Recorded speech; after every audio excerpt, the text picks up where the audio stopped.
Welcome to Monday Night Live, the weekly training that guides professionals to financial prosperity. Join our community and start building your wealth. Okay, guys, we're going to go ahead and get kicked off here. So, who wants me to go ahead and divulge the big surprise? Okay, so last week, we went over setting up meetup, doing local like live webinars, local workshops, and things like that. And if you look at the emails that go out every Tuesday after class, it has the agenda coming up for the next 4 weeks, and it says that's what we're doing tonight. So there was a little bit of a hiccup early on, but I decided to leave it the way it was because about once a quarter, I like to do scripts and role playing. And you guys are lucky you're on tonight's class because that's exactly what we're going to do. And if I told you ahead of time, nobody would show up. Yeah. Isn't that the truth? But you know what's interesting, guys, is it's just us. It's just us. It'd probably be 20 of us tops, maybe 30. It's just us guys, okay? So definitely take advantage of this and use it. It really works. In fact, most veterans, most really true professionals, champions, they still do this. I know commercial guys who did it for 30 years and they still role play, they still practice because that's what it takes to stay sharp. Just like somebody that plays sports. Somebody that's a 42-year-old quarterback doesn't skip practice because they've been playing for 20 years. They go to practice every single day, just like everybody else. So the same thing with this. So I likely will call on a couple of volunteers, but what I'm going to do is there's 3 areas I want to cover. One of them is listings, obviously, because right now is the time to get listings. The second one is getting sales, getting things under contract. And the third one is keeping deals together. So raise your hand if you ever had a deal go south. You get close to closing, and I mean, I've seen all kinds of crazy stuff happen. One of the worst ones is this, though. Who's ever had this scenario? You sell a house to a couple of brand new couple, they're first time home buyers, or either getting married, they already got married, it's their first house. They're so excited. They come and see a bunch of houses and you get them under contract. And then by the end of the week, or maybe 2 weeks later, one of them calls up. It's usually the daughter because the daughter's dad wants to, be the hero, look out for his baby girl. And I don't blame him. I did the same thing. And they're so excited. He said that they're excited. Their parents are excited, and the dad wants to come see the house. Has anybody ever had this happen? And when the dad shows up, what does he have with him? Sometimes a tool belt, but usually it's definitely a flashlight and a screwdriver. Oh yeah, yeah. They're picking the place apart, man. Taking the panel off the furnace and everything. And next thing you know, you've got a laundry list of things that dad wants repaired, and it's past inspection. And in any case, things like that happen. So it really helps to sharpen your skills of staying calm and keeping people in the game and walking through things. And one of the things you want to do is always repeat back to them, things that they're saying. And I'll get into more details here in a minute, but that particular one, um, you always have to go back to the contract. That's the end of the day. The thing that matters most is what's in the contract. So when they realize it's like past inspection period, for example, but they're unhappy, you have to explain to them, you have, always have options, and one of them is stay with the deal. You're going to be here a long time. Whatever little things are wrong, you're going to fix them anyways. You're going to paint and do all kinds of repairs and remodeling. But the reality is, if you choose to opt out, you've run the risk of losing your hand money, you know, and it doesn't look good for you if you now you got to cancel the loan. Maybe the title company's already done the title work. It can start to get kind of expensive. You don't want to scare them. You just want to give them reality. But what I'm getting at is emphasize the upside of owning a home. And nothing's perfect. No home is going to be perfect. It's a good home, a good deal. Unless there's something really catastrophic. But if it was showing up in the inspection. But in any case, let's start at the beginning. Um, does anybody have a situation like this now, by the way, that you want to go over and use as an example? Either a listing you're having a hard time securing, getting people to agree to a contract. You're within 10% of the sale price and you can't get any people to move any further. That's another big one. And the third one is, of course, keeping deals together. Has anybody got anything like that currently going on? Who here would like to have something like that currently going on? I would. Better to have something like that going on than nothing going on, right? CJ and I knows that. I'd rather have I'd rather have the deal from you know where to than not have a deal at all. At least you got a shot at it, right? Okay, first things first. Let me share my screen. And we are going to go into the team website. Hang on just one second.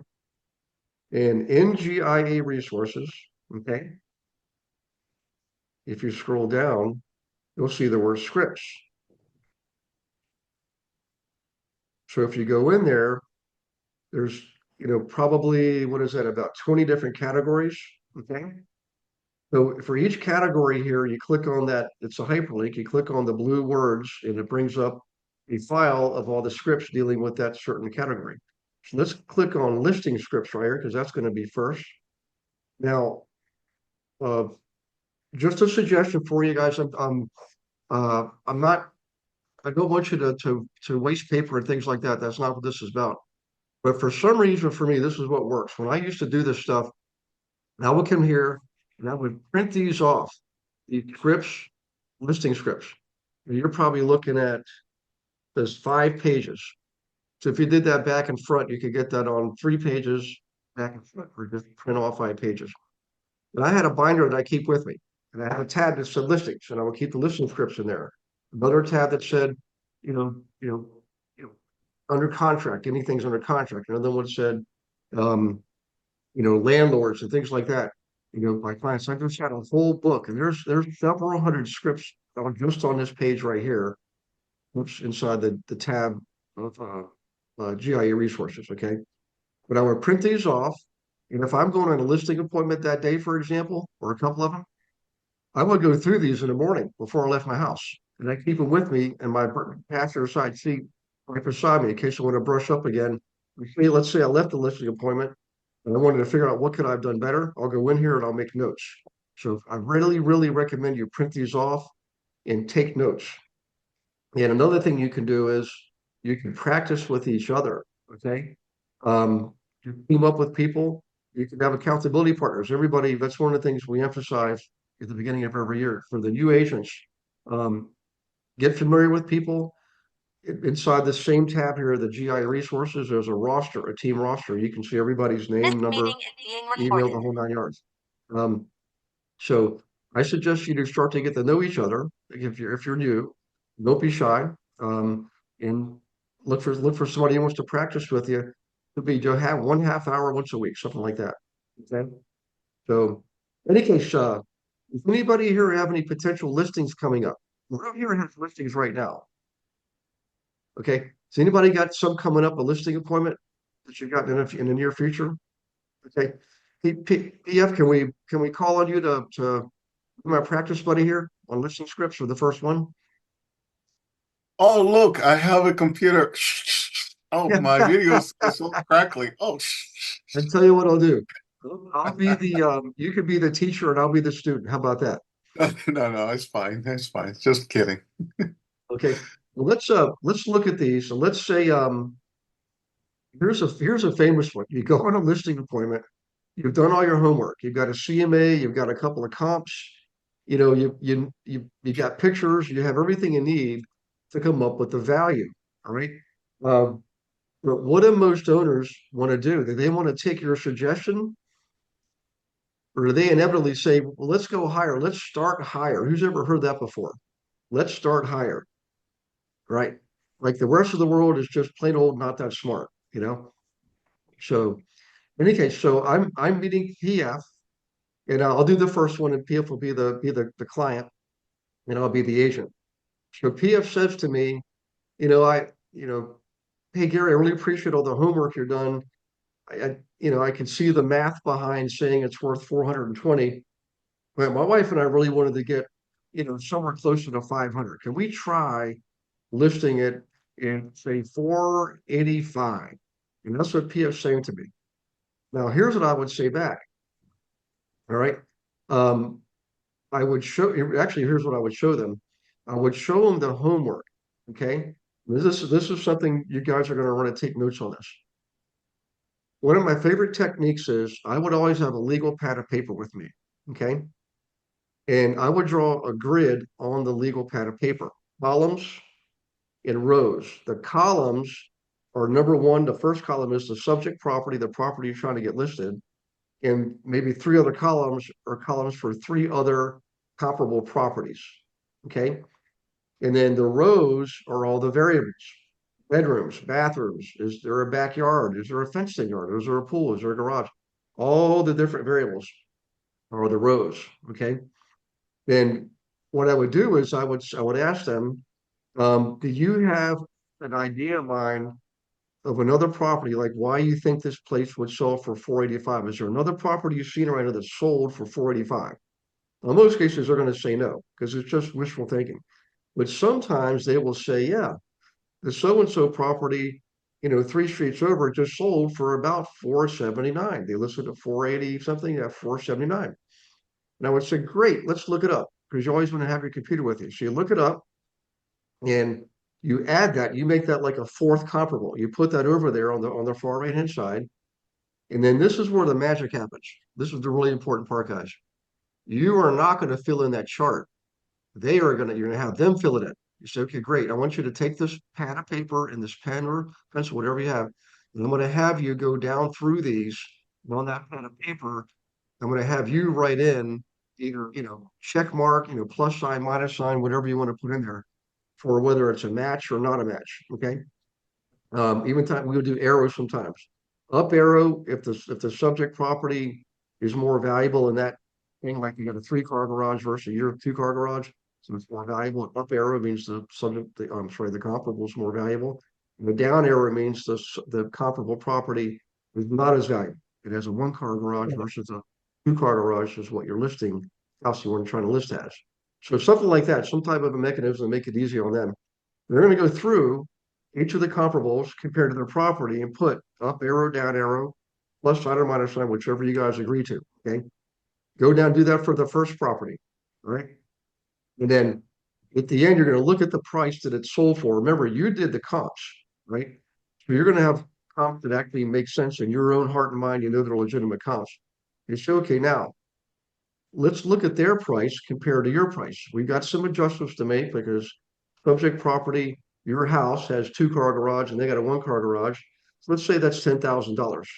You would knock off 10,000 from the comparable, right? So in any case, you go through and do all that homework. Then you do the second property, and you do the third property. And between those three, one of them is going to be the closest match. You know which one it is, but you're going to have to see that on their own. Before you do that, you have the property that they saw. It showed, sold for 480. And you do all the up arrows and down arrows and make adjustments on price. And generally what you'll see is there's some adjustments there, like that property had a bigger yard. It was on a corner lot. You had a pool, things that your house that you're trying to list does not have. So you got to make all these adjustments. All right. Now, at the end, you look at the paper and you say, which one of those properties is more like your property?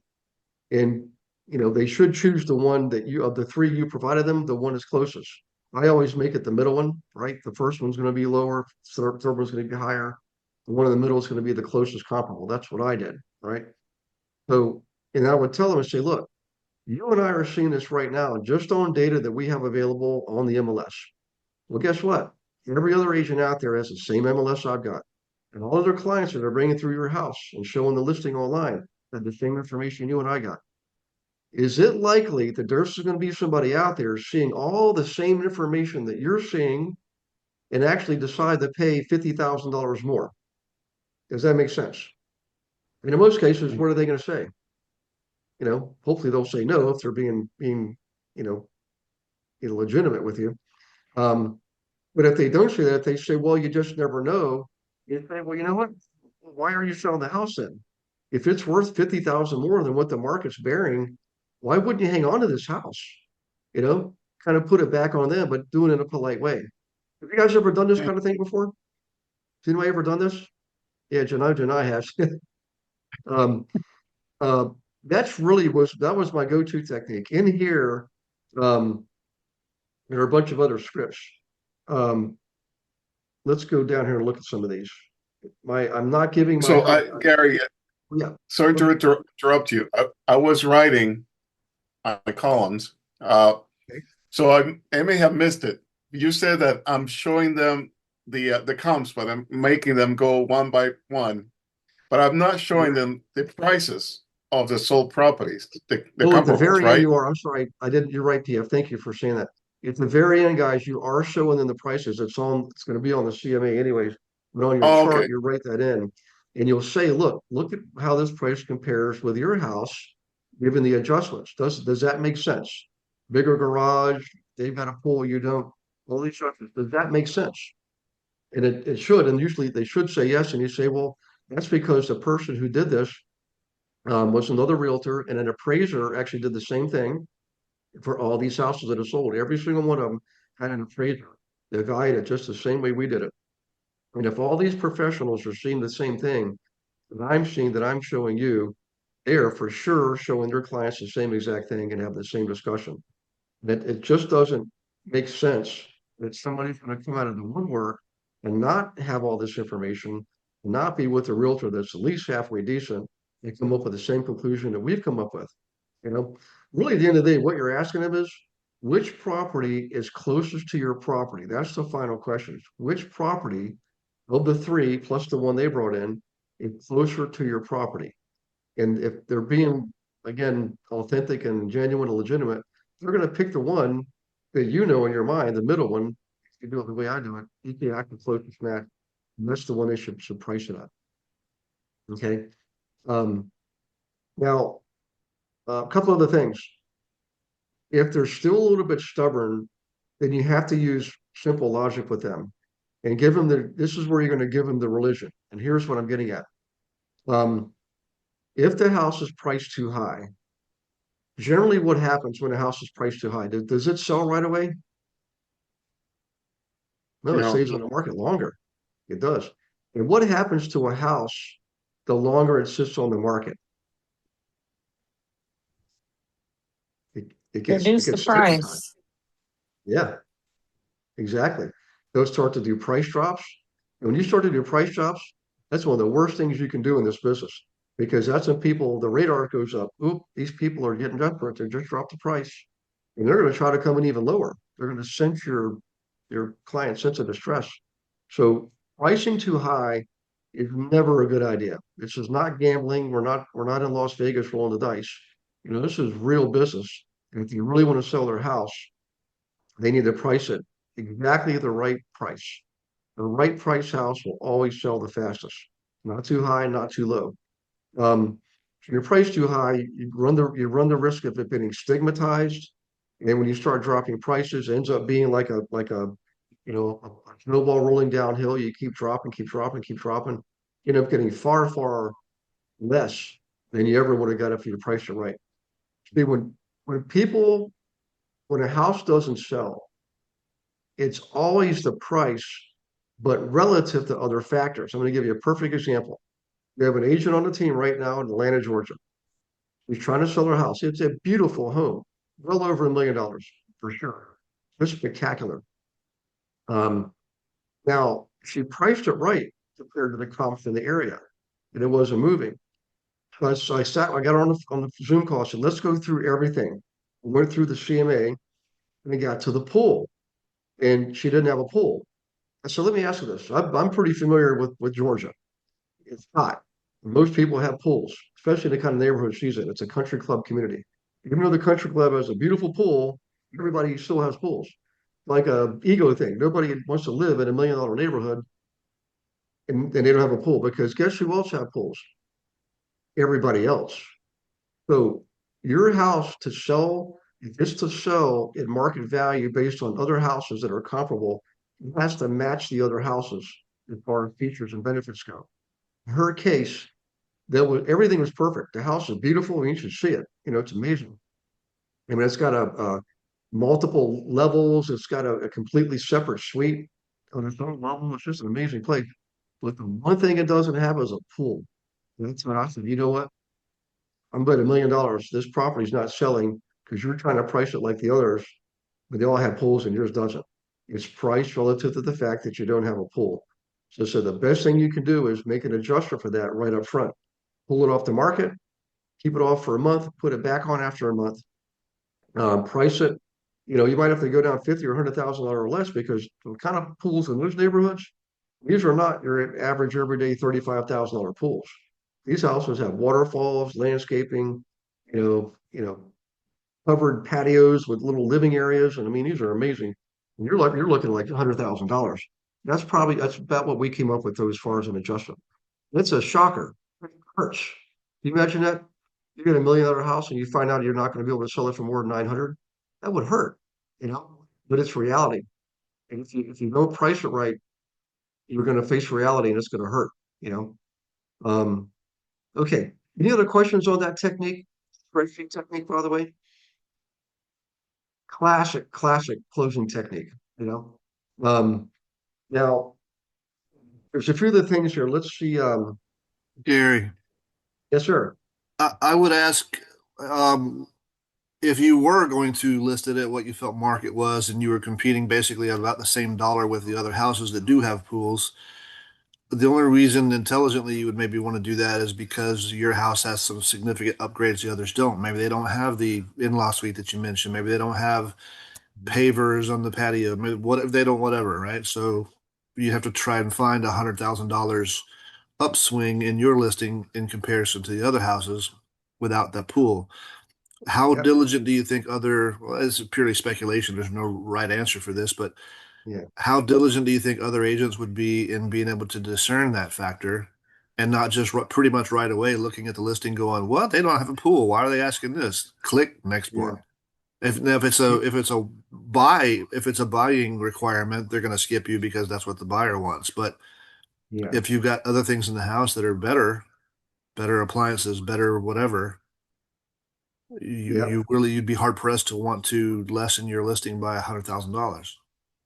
Yeah. The lady selling it, she actually is an agent. Um, and hopefully she did all that. I'm sure she did. She's a veteran. But also I'm thinking, Rob, it's not just the agent listing the house, but also the other agents bringing the buyers in. They should be doing the same thing. They should do their homework and look and see Right. what other features and benefits this house has that others in the neighborhood might not. That's a really good point. And Um, that was the initial question I was asking is how diligent do you think that other agents would be in discerning that fact in yeah. your experience? I mean, can you speak to that? Probably the veteran agents are more likely to do that. Someone like Janai, she'll know instinctively to do that. Other newer agents might not have the experience level yet to think of that. That's why it's a learn by doing business. You just gotta get out there and do the work and gain the experience. But I would hope more agents would than not. Um, but I don't know that I would necessarily rely on it. I would definitely, trust but verify. You know, Yeah. You so have but to in the know the market, market. what's that? You have to know that market and you have to know the pressure Yeah. points for that market. I had a listing last year where we purposely overpriced it um, Mhm. because they weren't real urgent and we were selling the other two lots first. And we did overprice it. And in that case, I knew that if we overpriced it, we would definitely beat the comp price. And the Yeah. comp price it sold for, 160 2 years ago. And by pricing it over, we ended up settling at 180. So in that case, it did work. But the only reason why I knew that would work is because I knew the market, I knew the conditions of the market, and I knew that Yeah. this is a really rare lot and we could really push the price point. But again, if I was a new agent, I would never, yeah. Yeah. Just comes with experience. And personally, I like going to conferences and learning and reading books and, training sessions and stuff like that.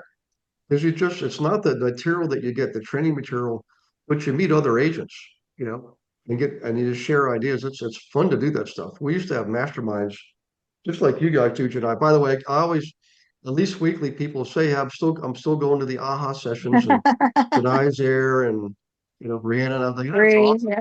Yep, PF's there, K shows up.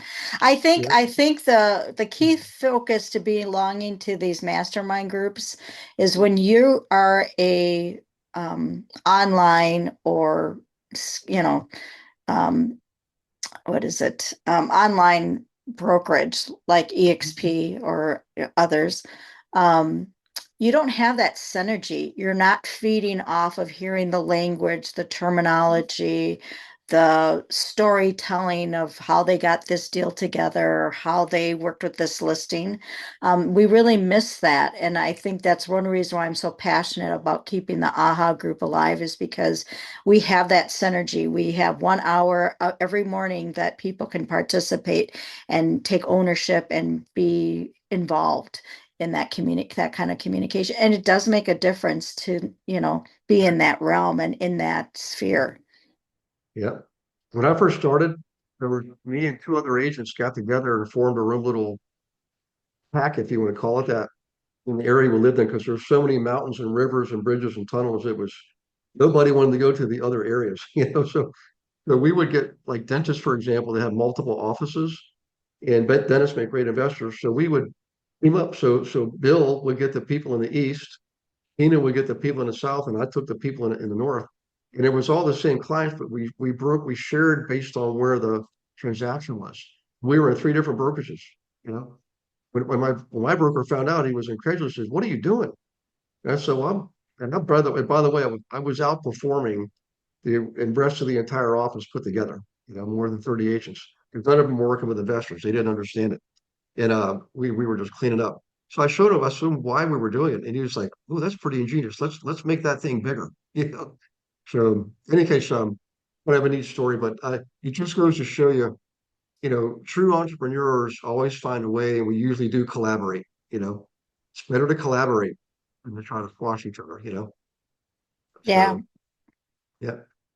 Janai, any other thoughts on that? The first part, like doing that chart. Have you ever done that before with people? When you go on listen, they got other agents for dealing with. In terms of competing with other agents, is the Yeah, question? like Oh, if you have a listing appointment, they got other agents. oh That's yeah. another one that comes up sometimes. There's always people say, "Well, I want to be first," and some people say, "No, I want to be third." Like can you address that? Like, what if they're telling you they got two other people coming by? What position do you want to be in? The first one or the third one or the middle one? It doesn't matter to me. I'll win no matter what, because I have There you go. confidence.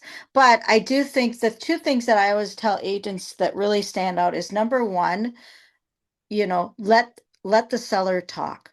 We are so overwhelmed. We so overwhelm the conversation with our own thoughts and our own objectives that we don't give them a chance to focus. So the very first thing I ask them is, why did you buy the house? What did you like most about the house?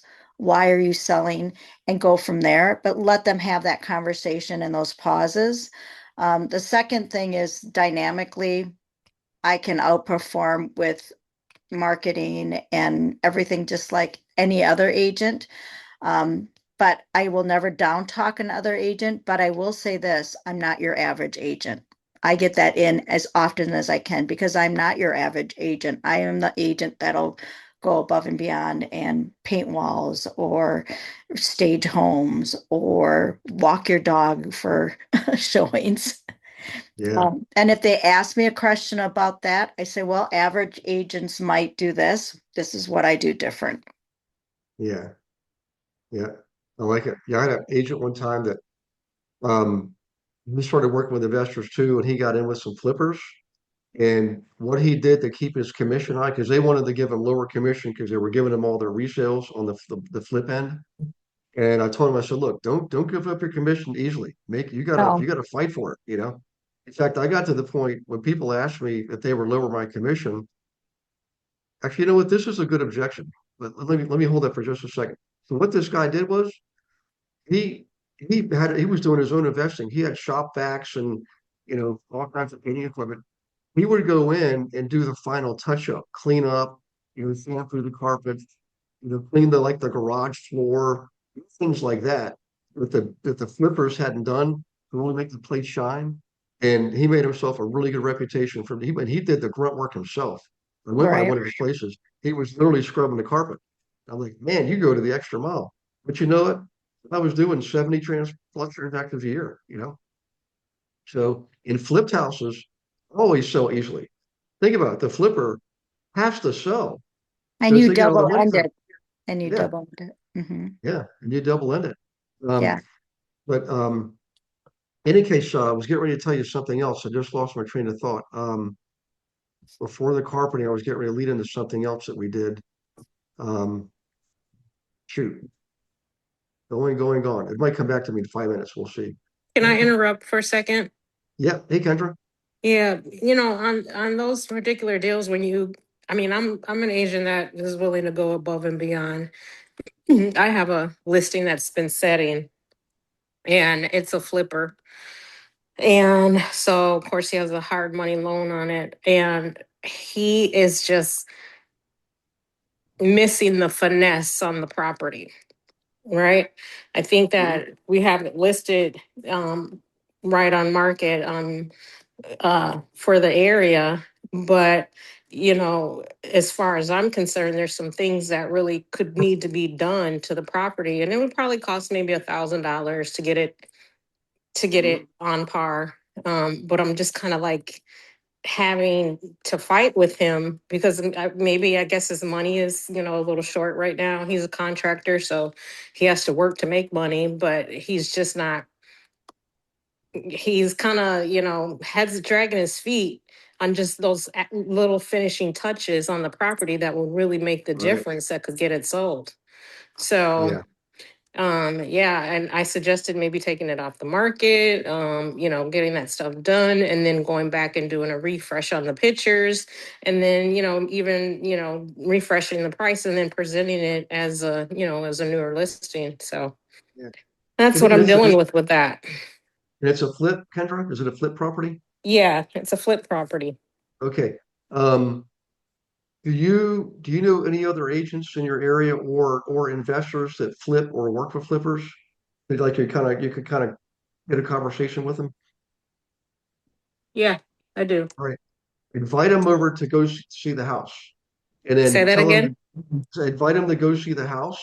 You can go Mm-hmm. with them and have them send you like you always want to get a showing report. Hey, tell me what you saw. What did you like? What you not like? Have that agent put it in writing for you. So if you Yeah. have one of the online systems, it's all there, or it could be an email. You show it to the guy. And I know he's going to say money's tight. But the thing is, the really good flippers that get top dollar, man, they do everything. They don't leave anything. See, here's what you're up against. I know you know this part of it, Kendra, but when a consumer comes in a property, if they see something that's a little bit of a negative early on, or they see one or two things like that, what happens to their mindset? Are they going to start looking for a Yep. lot of positive things, or are they going to start looking for more of the negative things? More of the negative. More of the negative things. It's a downward spiral, Yep. and it's a death spiral, and it's hard. You can't fight it. Well, what good flippers know is, and you can tell this guy this too. I'm happy to get on a call with him if you want me to. Um, but they do everything. They'll change the switch plates.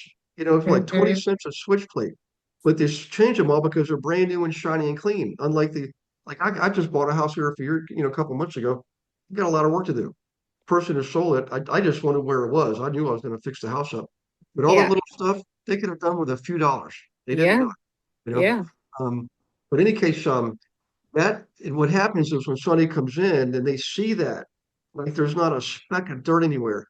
Doorknob is brand spanking new. It's the first thing they touch when they walk in is the doorknob. And it's brand new.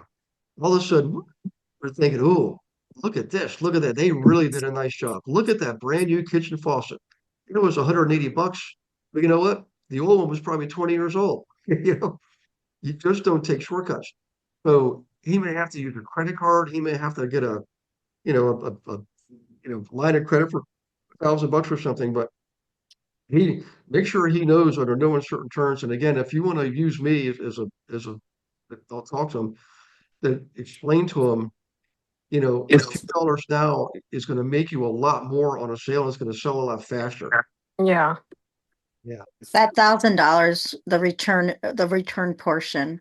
I've dealt with I've dealt with sellers like that, and to be honest, I have done it myself and then just invoiced them and they have to pay at closing. Because if you really think it's just gonna take $1,000 to Yeah. get it and refresh it and put it fresh back, and you have to decide if you're willing to take that and you can write Yeah. the contract however So, but I've even gone this far as one of the key things that I always tell my sellers between light bulbs working and clean light switches is I always tell them to mark their furnace filters with the date that they change it. Yeah. And I don't care if it's the real date or the date that they think they remember. I'm going to tell you right now, everybody checks the furnace filter, especially inspectors. And when they see somebody has written a date on it, then it's like the most fastidious person you could ever meet. Like, and it's just, and they're probably not, but that's always been one of my requirements if you list with me. Yeah, that's a really good tip. Yeah. But Kendra, I agree with you and I. Sometimes we would do that, especially with newer flippers that hadn't done a lot before. They just didn't know this stuff. Unfortunately, this guy may have to learn the hard way. But what you could do, because it's such a slow market right now, if you're able to do it yourself, or you have somebody you're close with that can, is a handy person, go in there and just do the final touches, but get in writing first. And if you do that, he's going to have to give you $1,000 for that work, or whatever you think it is, closing. So when you give it to the title company, it's actually an addendum to your sales agreement is what it is. So the title company will see that and give you that separately. Hi, I just want to take a moment to thank you for watching a recording of the Monday Night Live class. Hope you're getting a lot out of it. I'm sure you will. I wanted to let you know that, you can come to Monday Night Live whenever you want, but you can also participate more with the team. Why don't you set up a call with me, a one-on-one strategy call? I can go over everything with you, show you everything that we have to offer. For example, did you know that on our team, not only do you get your leads, we actually give you your own account on our lead gen system. So this puts you in control. You're not waiting on somebody to hand you leads. You get to pick the ones you want. Okay. Huge difference. We have 21 of our own proprietary marketing campaigns. They're all copyright protected. We're the only ones that can use them. Okay. The coaching is absolutely one-on-one. We got 3 coaches. We even have a 4th success coach that we have access to. Okay. One of left fewer than 100 in the world. Okay. One-on-one coaching. Right now the big problem is volume. We need more transactions. We need more inventory. I get it. Well, we know how to get it. Our team actually outproduces the national average by more than 2 to 1. So if you're struggling, don't do that anymore. If you're a solo agent, if you're a team, let's just talk. Smart entrepreneurs are always open to discussion. Learn what we have to offer, and then you can make an informed decision about staying where you are or moving on. You got to decide, if you're not where you want to be, you've got to take action to get where you want to be. Let's see how we can help you do that. I look forward to talking to you. Click on the link, set up a call. And by the way, I'll see you on the next Monday Night Live. Because you don't want to come back to your broker. It's not commission. No. And it's no difference than adding a invoice, adding an invoice. Exactly. You're the payee, they have to pay you. So, yeah. Yeah. We could write that addendum, Gary. We could write that addendum or Janae, that we could say the seller's willing to spend up to X dollars, and anything over that, I would need to get a second clarification or approval from them. But that way, it doesn't have to be $1,000. It could be a couple hundred. They're okay with 1,000. So up to the amount of $1,000, they sign. They say okay, they're with that. Well, the thing is when you're dealing with a title company, it's got to be an exact number. No, I mean in the addendum, can you say that the seller's in agreement up to $1,000? And then once the work is done, could we? Because you don't want to go spend that money, and then the seller goes, yeah, no, I don't want to pay you for that. And now you're out of it. I mean, you could actually amend the addendum before closing if it ends up being less than 1,000. You could do something like that, but if it was me, I would just kind of eyeball it and price it out and say, hey, I'll do this, or be a little, obviously, over my basis a little bit, because you know how stuff goes. You think it's going to be 500, ends up being 600. But that's what I would do. But you could do what you said and just tell them we're going to update this prior to closing with the exact amount. But there's something else I was going to suggest, Kendra, is you could take that approach and you could say this. He's looking at either doing it himself and saving the money on labor and just paying for materials, or paying you labor and materials. You could present it to him, actually have it all written up, Kendra, and go meet with him or send it to him and say, look, you could do it this way. or you could pay me a bonus of $1,000 over and not pay me that, or pay me that amount plus $1,000 bonus if when I sell the house, because I know it's going to sell if I do this. So you make it, tell them you want to get paid back for what you did, but you want another $1,000 because you came up with the idea, you did the work, and you got the place sold. And see what it says. He might just decide to go ahead and do it himself at that point. Yeah, that's a good idea. I think that, I mean, I've already sent them a pretty lengthy email recapping the conversation and what we talked about.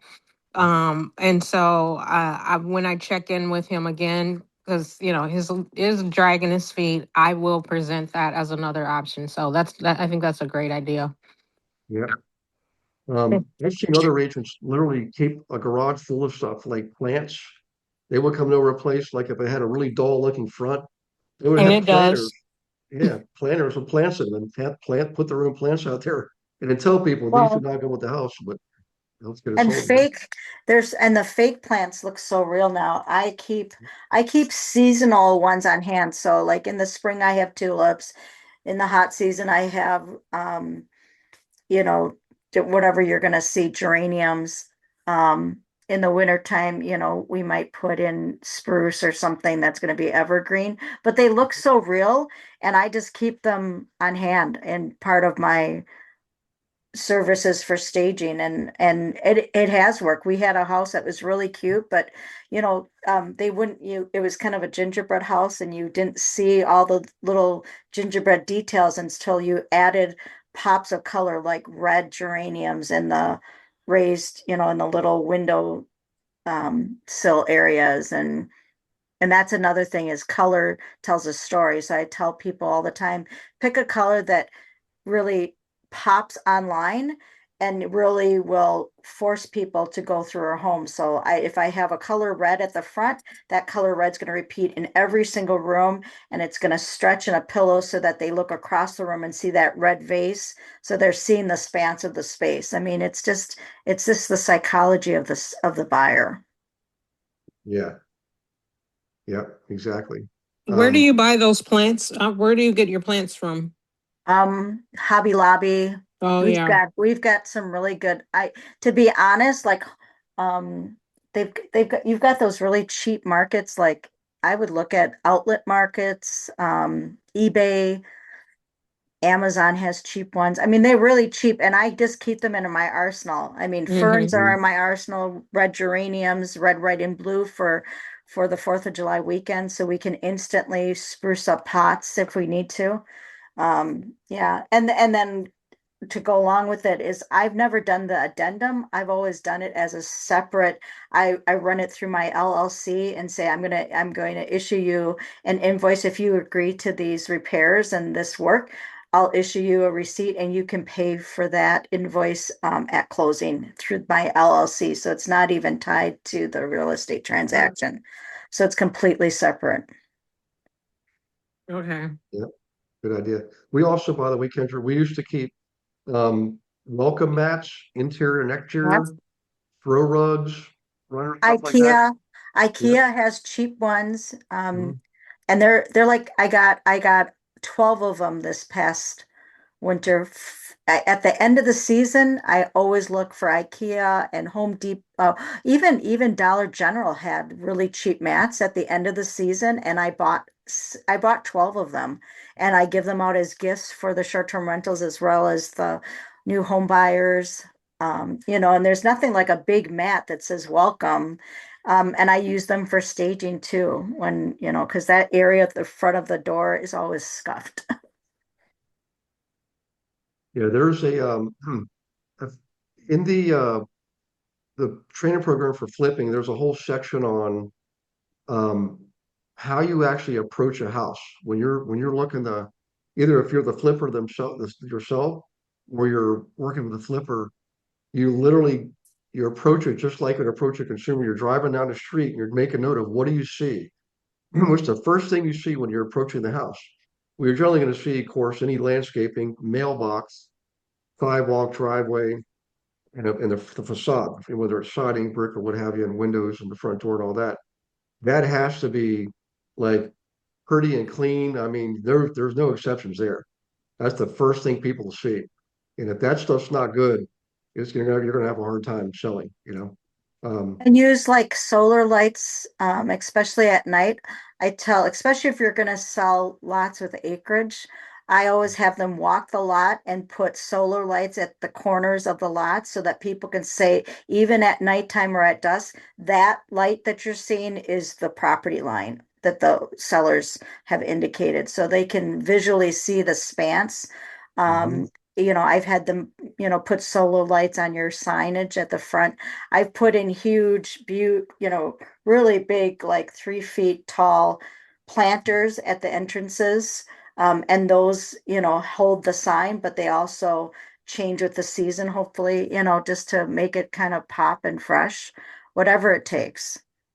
Yeah, yeah. Hey, And you Kendra, always, yeah, it's crazy. Like even the staging for photos, this is one thing that I learned from one of a really good photographer. He even makes sure that instead of especially bar stools being positioned straight in, he just redirects them slightly so that in your mind, you're slipping into that chair. yeah, I like it.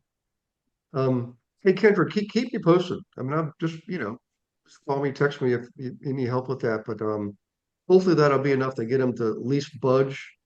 Sometimes if you get them to move a little bit, Kendra, they'll just want to create the momentum in the right direction. Let him just deal with some smaller things first, and then he'll realize that she's not that far off from getting it where you need it to sell.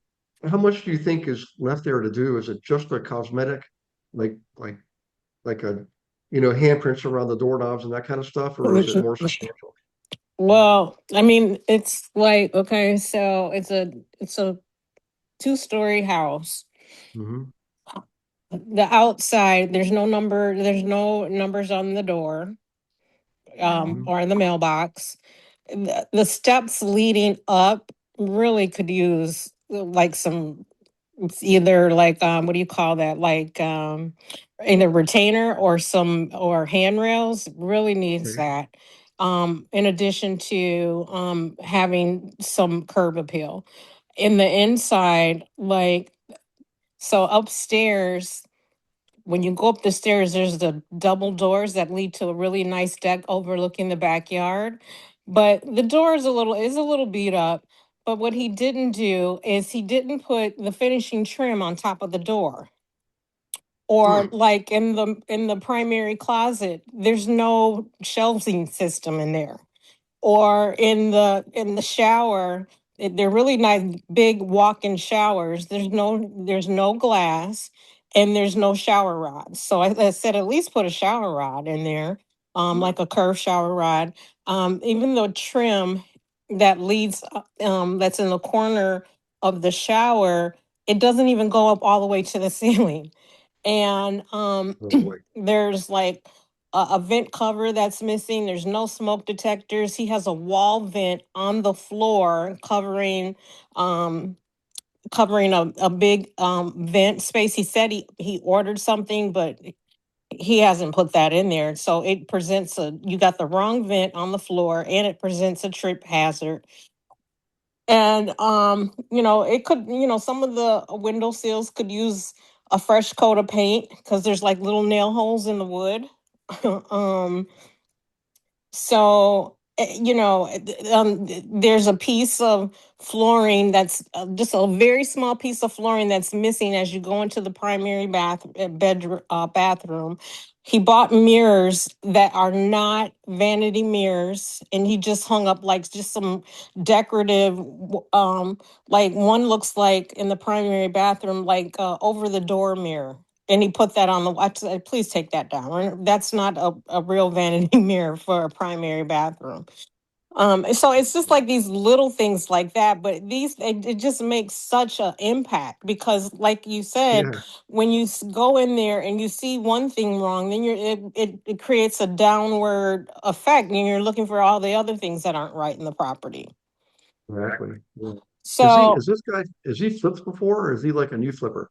There's something that makes he's a different. new flipper, and actually, he was a contractor looking to work with get a loan with a hard money lender, and this lender presented him with this property and he took over the loan because the original flipper defaulted on it. Hmm. So and so he took over the loan and kind of finished it up, but he didn't quite finish it. He has not finessed this at all. So he was a rush, it was a rush to put it on the market because they told him that he would get um interest free. I don't know for how many months. So, Hmm. you know, it wasn't my recommend. I didn't want to put it on the on the MLS because it really wasn't all the way finished. But I did that for him, you know, so he could get, you know, some room on paying an interest payment. Well, we put it on the market, and like I said, he didn't finish the things that we had talked about. And then they didn't give him the reprieve on the interest payment. And so when I suggested taking it off, he didn't want to do that because he just didn't want it to reflect negatively to him, you know, from the lender's perspective. Yeah. Wow. So yeah, like, you know, there's brand new cabinets. I mean, the updates are nice, the flooring, everything. I mean, it's a great house, great location, but you know, it's just missing these little things that really would make a big impact. You know, Yeah. like You know, it's kind of the storytelling of the designer versus the off-brand. You can always tell a designer based on the finishing touches. It's the mhm, buttons, it's the detail, it's the matching of the pattern. It's this, you know, it's the whole package from the moment you open that luxury brand and in the branding and in the details. So I would almost have people take a look at that listing and put it on Facebook and ask people what, you know, what their thoughts are. I mean, I've done that myself with mhm, listings that if I feel like they're not listening to me, I'm like, okay, we're going to put it on Facebook and we're going to ask for people's feedback. And then it becomes very openly glaring what's wrong. yeah. Um Yeah. yeah. And try you know, so a couple options. You could try the first one where you just say, look, this is what it would take to get this thing where it needs to be. I'm happy mhm. to do it, but it's going to cost you X. And by the way, if you do it this way, I want another $1,000 bonus on my commission for doing all this to begin with and getting the thing sold. It's going Yeah, to cost them a lot more money, make it maybe even 2,000 or something. But right. hopefully something like that would shock him enough to realize he's got to do it himself. He's got to do it Um, himself. Yeah. I mean, that would be the ideal thing because your time is better spent being the real estate, expert. Plus, you've got your other business, so you're already busy. You know, Right. Right. yeah. But keep me posted. Just let me know if I can help. I will. Thank you. You're welcome. Hey Yeah, guys, I want to do. you Oh, would go ahead, think Rob. that I was just anecdotal. I was going to say that you would think that the flipper, the seller, whoever, that they would take those things to heart and notice them because if you apply that kind of logic, being like to any other thing, like even a romantic relationship or anything like that, you think if you're not going to do the hard things or the big things, and I'm walking through there as a buyer, I'm going to lean over and whisper to my partner to say, "Hey, babe, they didn't do the mirrors. What do you think they didn't do that we don't see?" And like we said, the Yeah, downward spiral, but I mean, if the person, the flipper or whoever is not doing it, the whole reason is money. They're just not wanting to spend the money. But maybe you just apply to their critical, logical thinking and say, listen, this is what people think. And if you apply that to other things in life, like a relationship or a job or this or that, it makes people wonder what might you be hiding? That you didn't do the obvious stuff. yeah, Well, that you aren't mentioning this and this and that. What else are you not telling us? Kind of a thing. yeah. I don't know. It's just where my mind goes. It's mindset. He's got a scarcity mindset. Whoever this person is, probably trying to be cheap, and he's not being realistic. He's not thinking logically rational. But because I want to try to do two more scenarios. One of them we touched on a while back, but I want to go back to it is um, when you're in a market like we're in, especially the last year, almost 2 years now, you're going to have a lot more consumers ask you to lower your commission. Who's ever had that one happen? They'll do a hand raise or a type in the chat box. Oh yeah, one of my favorite. It used to bug the crap out of me. In the beginning, I used to say, oh darn, okay, because you know what my logic was? Another gets part of something, you're all or nothing. And after a while, I got tired. I just had enough. I was actually mad. And so I came up with this approach. I was actually at a conference and I heard something like it. And I thought I could actually use this in my business in brokers. So here's what it is. When someone ever asks you if you can take a cut on your commission, doesn't matter if it's the seller or the buyer. Here's what I would do. If I get upset, I would say, no, I'm not cutting my commission. I don't need other people. I don't ask other people to cut their fees for me. I don't expect people to ask me to cut my fees for them. And sometimes I keep a deal, sometimes I lose one. But here's what really works well. Stay calm and say, oh, boy, you must be really strapped for cash. I understand your people right. It's been tight. So gas is expensive, eggs are back down now, but you know, buy into their what they're asking you and say, let me ask you, have you asked other people for help? You probably say, what do you mean? Like, have you asked other people, family, friends, neighbors to give you some help? And then they'll realize what they're asking for is they're just being cheap and they're not really in dire straits and know they would never ask their family or neighbors for help because they don't need it. And but a lot of times what I would say is say, well, let's think about this. I tell you what, there's a lot of people involved with this transaction. I'm just one of them. You've got the lender, the inspector, right? The title company. You've got, let's say on the buyer side, I'll say you've got the seller and their agent. There's at least 5 people right there. If you ask any of those other people that are related to this transaction if they're willing to take a cut on their pay, because let's do that. I even say, look, I'll wait. I'll wait until you see what you can get, and we'll work together and we'll get you what you need, and then see what they say. Most people are not going to want to go ask the tax accountant and their lender and their closing good company and the inspector, and everybody kicking a piece. But that's exactly what they should be doing. You shouldn't just be asking you or me.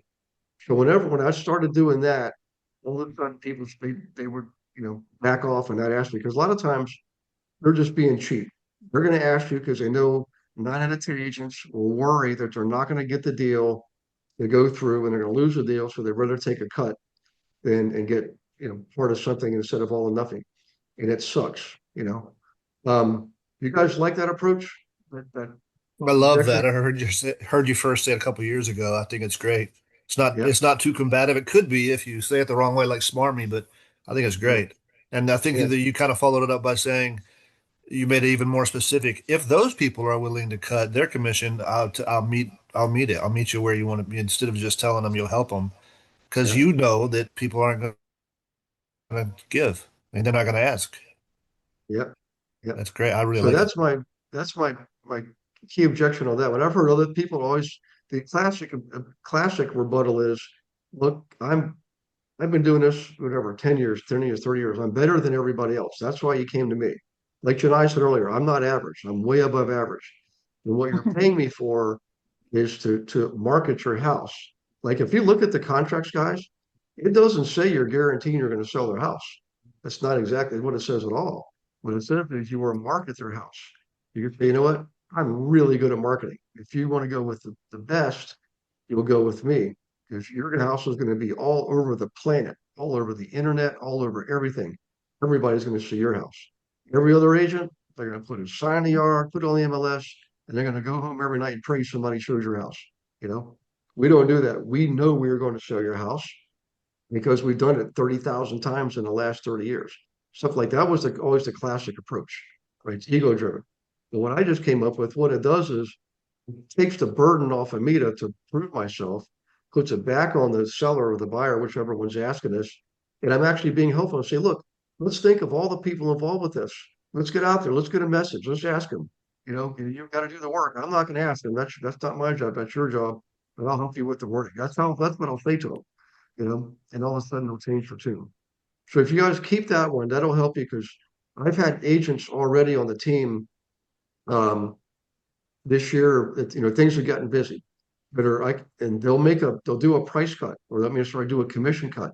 Never ever, if you're on a team, never ever do a commission cut without talking to your team leader, because often they'll Yeah.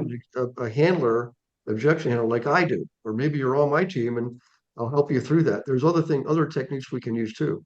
I'll give you an example. Let's say you get down to the wire, you're close to closing, and something happens, and it's going to cost another $1,000 or $2,000 or something like that. And your buyer can't get any more on their loan. They're tapped out, or the seller they've already bought another house. They need all the money they can get. You can take some of the seller's expenses and transfer them over to the buyer side on the settlement sheet. Okay. And here's how this works. To the seller, all that stuff at the end of the day goes against their net. So whatever their net is, if they have to pay capital gains, that's what we're going to pay capital gains on, or whatever it is, they roll it into the next house. Okay. So the key is to keep the seller getting the net that they want. But do they really care who pays what expenses as long as they get their net? Maybe not. They could care less.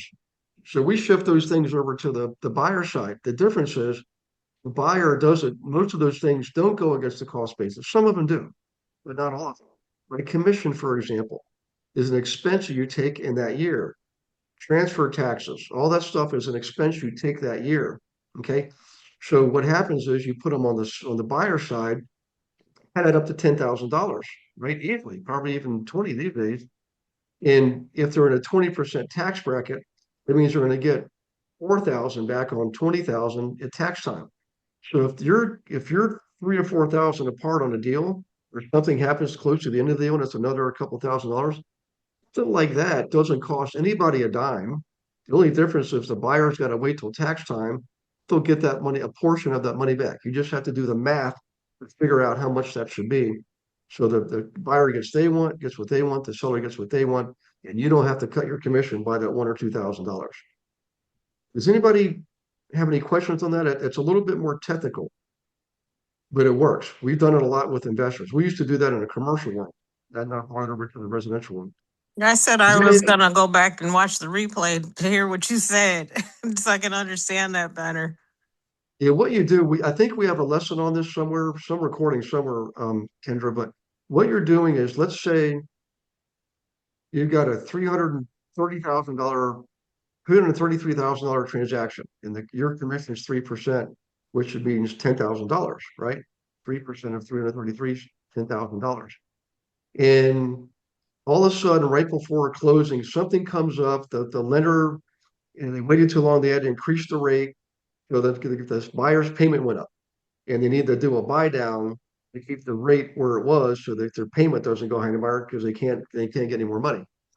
And let's say that ends up being, $3,000 to do the buy down, and nobody wants to pay for it. What you can say is, look, let's do it, because they'll ask you, hey, Kendra, can you do your part and take 7,000 instead of 10? Guaranteed.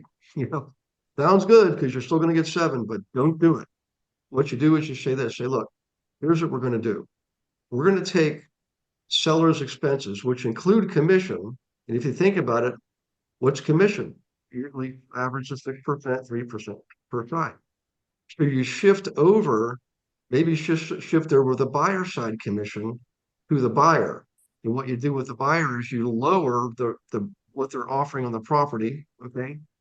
And so you try to get the same net to the seller, but the buyer, at the end of the day, they're going to get, let's say they're in a 30% tax bracket. They'll get the off of $10,000 more expenses. They're going to get 3,000 back at tax time, which saves you your commission. You don't have to cut your commission by 3,000. They get the loan they want. They get the buy down, and the seller gets the net that they want. So if you do a practice on it, take an old settlement sheet, practice. Take some of the seller's expenses, add them to the buyer side, figure out fictitiously what the buyer's tax bracket would be. Let's say 20%. And then what portion of let's say you moved over $10,000, that means the buyer would get 2,000 of that back at tax time. That means you can effectively lower the net to the seller by that amount, because the seller would have already had to pay it, whatever that expense is, like commission, for example. That's how you do it. And you just practice with it. So you're shifting some of the seller's expenses to the buyer? Correct. Yep. But you're doing it, you're adjusting the price too. The buyer's not just taking all that over carte blanche with no adjustment. You're going to adjust the price but not the full Oh, I got it. 40,000. Yeah, I got it. And then you lower the price to match what you put on the buyer side from the seller. correct. Oh, Yep. okay. That makes sense. I get it. And factor in some tax bracket, whatever it could be 15%, 20%. And when you take that out, you realize there's your spread. That's where when you're making your adjustments. So it looks like the buyer is actually paying 2 or 3,000 more than they normally would have, but really they're getting it back at tax time. That's Got all. it. Okay. Oh, Yeah. that's brilliant. Yep. So that's two things you guys can do to combat request to lower your commission. And whenever it first happens, always just remember this one thing. Never do Just it. say, Mr. Seller, Mr. Buyer, please forgive me. I'm gonna consider this. I'm gonna get back to you, but I need till tomorrow because I'm gonna run this by my broker or my team leader, whatever the case is. And then just call me. And we'll go over those two approaches, look at the deal and figure out which one makes the most sense, Mm-hmm. Yeah. I think So, in but this environment with the NAR, it makes it so much easier. I do something a little bit different. I always tell people if a property is listed on the MLS, there's 3 contracts that determine whether or not that property is going to sell. And I work with the first contract, which is the listing contract, and that establishes the listing commission, which you're going to pay, and we can negotiate that. And I have a Mhm. negotiation bar there. And usually the first thing, if they don't want to pay what I always get, I'll take away my paying for the photos and the drone shots and the videographer, which is about anywhere from $1,800 to $1,200. Mm. And then I say the second contract is the buyer's contract that they have to agree to pay their agent that commission before they even walk into your house if they're walking with an agent, which means I've just saved you X amount percent off the top. Has any other agent talked to you about this?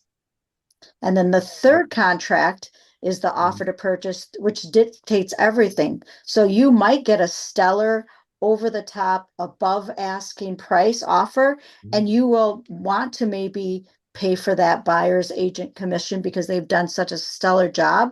So you can negotiate it on that end, but there's no reason for you or me representing your best interest to tell you that you have to give away that percentage first. Yeah, that's good. Yeah.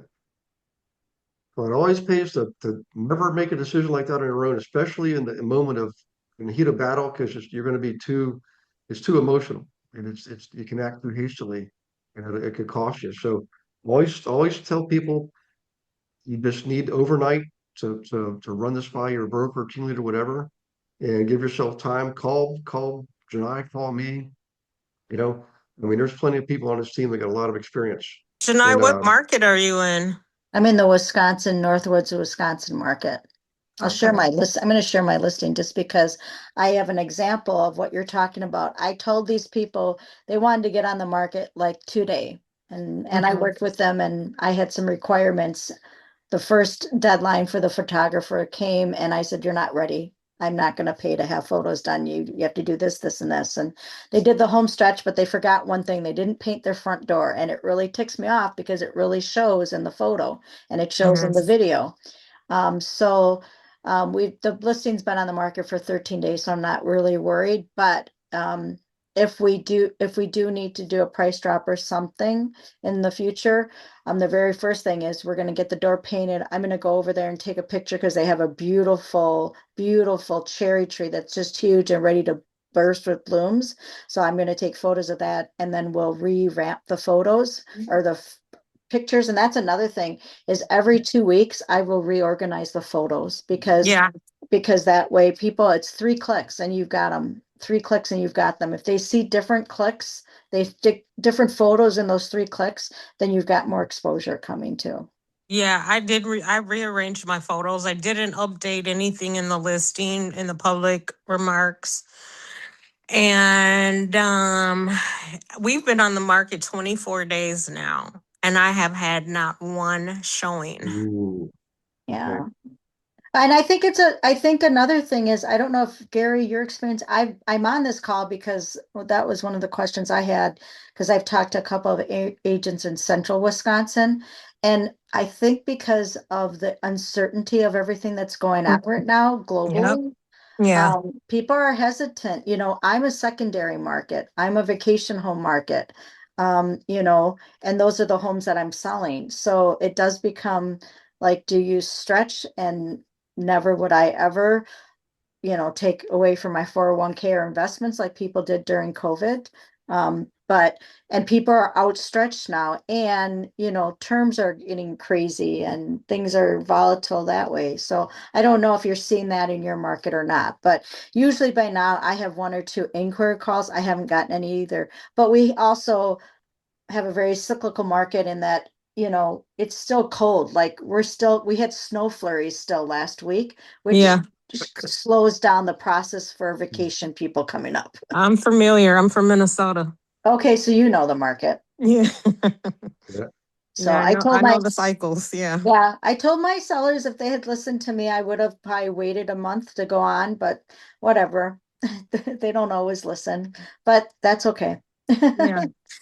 Yeah. One of the great things to think about I think about this property, and I told him there is a lender that's offering 15,000, 10,000 down payment and 5,000 closing costs, and this address actually qualifies for that. So when he does what he's supposed to do, and I refresh the pictures, I'm going to put that in the listing notes. Why And I don't you partner with them ahead of time? Because you can do marketing with that. If you want, I have partnered with lenders before, especially if it's in a special, like if it meets certain qualities for a grant or community grant or something. And they'll do marketing for you, like seriously marketing for you. They have a much bigger marketing budget than most agents. yeah. So, I mean, that would be like if I wouldn't wait, I would do it now. Because they'll do your marketing online, they'll do print marketing, they'll do ad campaigns for you. I mean, and that's part of the booklet. Like I put a booklet together, and that would be the very first page that I would have is this house qualifies for this. Mm-hmm. Yeah. Cool. Good stuff. You guys okay doing this like once a quarter? I mean, it's really like once every 13 weeks, we'll try to do so. Just come in here, bring these things up and talk about them. You get all kinds of good ideas. So it's less stressful. It's not like you're learning a new marketing technique, something else you got to implement. You just got to listen, take notes and learn. Well, So, and you get to know a broader sense of the game. Ever since COVID, I tell people all the time, we're in a global market, not a local market. Mm-hmm. There's agents that are focused on the local numbers. I'm not. I look at markets coming out of, Atlanta, markets coming out of Colorado, people, I watch those markets because when those markets start crashing, those people are moving. And if those people really like their woods and their pines and their open spaces, they're coming to Wisconsin or well, I tell you what, Minnesota. in 2017, Peter Diamandis, he's a famous futurist investor kind of person. 2017, he wrote a called "The Future is Faster Than You Think," and I've got the book. It's a great book. And in there, he talks about the different industries and how they're going to evolve and change. And he got the financial services sector, and he comes real estate in there, and he predicted that the global economy was already in place, but as far as real estate goes, global real estate economy, it's here now. Did you guys know, for example, that statistically consistently, investors are now investing 56% of the time out of state. That's more than half. Yeah, yeah. Even if it was just half, even if it was a third, I mean, nobody ever thought of that. But if you know that, and by the way, that's part of the reason I always wanted a national team for a long time. I mean, it was 25 years.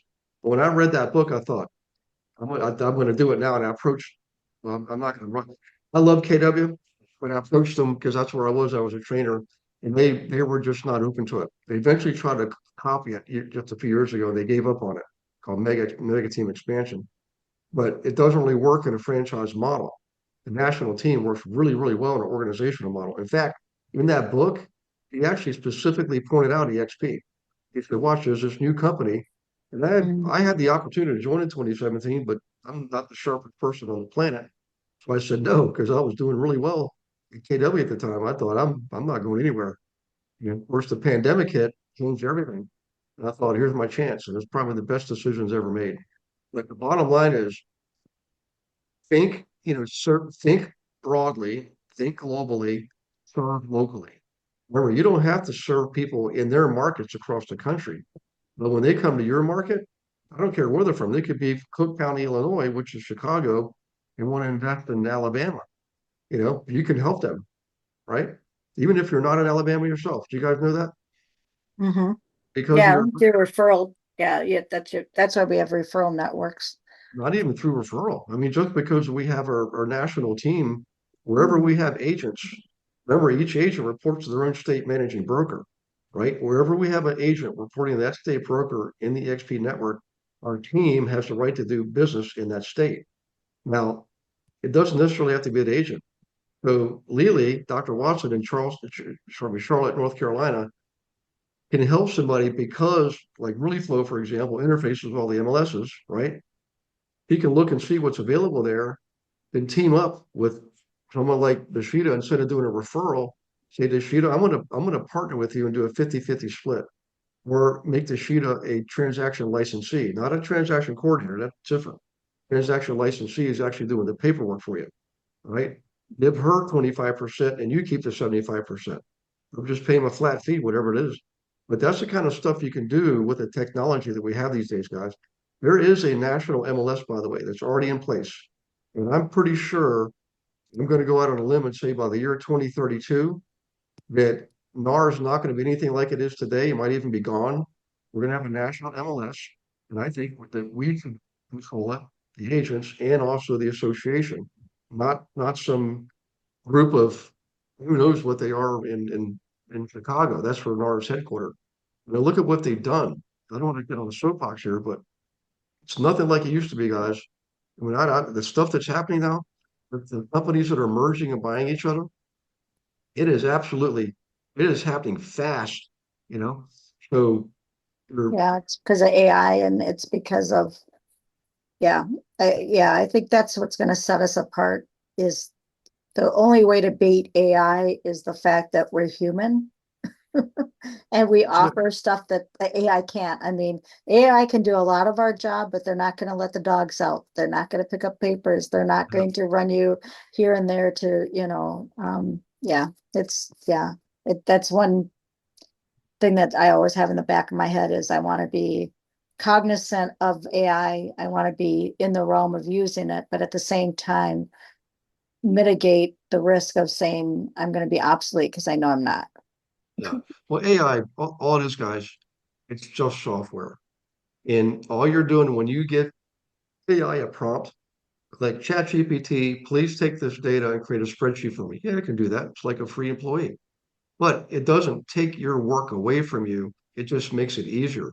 You still got to provide the spreadsheet to somebody. You've got to go over the spreadsheet with them. You're not going to do that. You got to do it. It just is a tool you use to make your job easier. And when you're telling it what to do, you're actually programming it. That's what you're doing. In the old days, we had to write software, COBOL, Fortran, SQL, all this stuff. Now you just plain language tell it what to do, and you're programming the software to do what you want it to do. That's all it is, you know. So at the end of the day, we still control the plug. We can plug the computer in, we can unplug it. So in any case, guys, let's call this a wrap. I love these kind of classes. Next week we're going to be going over um, joint ventures, I believe. You have joint ventures. So joint ventures, what this is not just partnering with your lender or title company. You can do those things. But you can also partner with insurance people that sell homeowners insurance, right?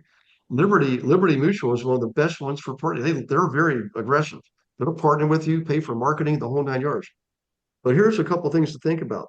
Think about your area and why people want to live in your area. What is your area known for? You're on a big lake. There are boat dealerships there. If there are, you can do a joint venture with a boat dealership and promote investing in the area, for example, right? Or maybe there's a new community being developed, and you want to promote that. You can swing that deal. Go to the, because what kind of people buy boats? People that are broke or people that have money? No, I'm money. Well, people that used to have money, then they buy the boat and they no longer have the money. The boat dealer has the money. But in any case, know where the money is. Go to car dealerships. I've seen this done before too. Do a joint venture and say, look, I like this. Have you ever seen that in a car dealership? They'll let another third-party company come in and set up a table, like a booth, something that's somewhat related or close to where you have the same audience. Think of who people, think of your, your BMW dealership, any car dealership, they only can sell people money, sell cars to people that have money or can get loans. Same thing with us. We can only sell houses to people that have money or can get loans. So go in there and set up a booth. Bring a bunch of booklets. Have a stack of booklets for rentals and a stack of booklets for flip in your area. So Connie, if you're still on, this is something you could do in your area. You can go right to Really Flow, click on flipped. It'll give you all the properties that flipped in the Prescott area. Make some booklets out of that. Go to a local car dealership. Say, look, you'd like to set up a booth. You promote it. Joint venture. Promote it on Facebook. Come to the dealership. Learn about investing in real estate in your area, and dealership can offer some kind of something to do with 0 interest for a year, something like that. That's the kind of stuff we're going to talk about next week. Okay. So, in the meantime, you guys take care of yourselves. Please set up your one-on-ones. If it gets too quiet, that's usually not a good thing. You gotta set up your one-on-ones, keep the momentum going. Join one of the huddles. Okay, if not on a huddle, it should be in at least one, probably 2, and probably no more than 3. Be in the huddles. The huddles work. I mean, I'm watching the data. The people in our huddles, guys on the team, are far outperforming the people who are not in huddles. Not even close. Okay, so be in a huddle. We'll keep forming new huddles as we need them. Okay. You guys have a good night. Janai, thanks for joining us. I love seeing you, working with you. I mean, it's been a while, and I'm so glad you did this. Thank you. Good to see you. You always have great input, Janae. Thank you. Thank you. Hey, do you mind if I keep in touch, Janae? Yeah, Okay. yeah. Just copy. I put that one listing in as an example. So go ahead. Yep. All right. Sure thing. I'll Sounds reach good. out to you. Thank you. Okay, sounds good. Bye-bye. Thank Bye-bye. you. Thank you Thanks, so Gary. much. Gary. You're welcome. And remember to invite people to Monday Night Live, guys. That's one of the easiest things you can do. Just be an inviter, You're giving and coming from contribution. But in any case, have a good night. God bless you and all your loved ones. And I'll see you on those huddles. I'll see you next week on the actually I'll see you in 2 nights on the monthly team call. So those of you on the team, that's Wednesday night, the 13th. Okay. Take care, guys. Bye. Good night, all. Right. Thank you for watching Monday Night Live. Consider subscribing. Agents, want to learn more? Schedule a call with Gary using the link in the description.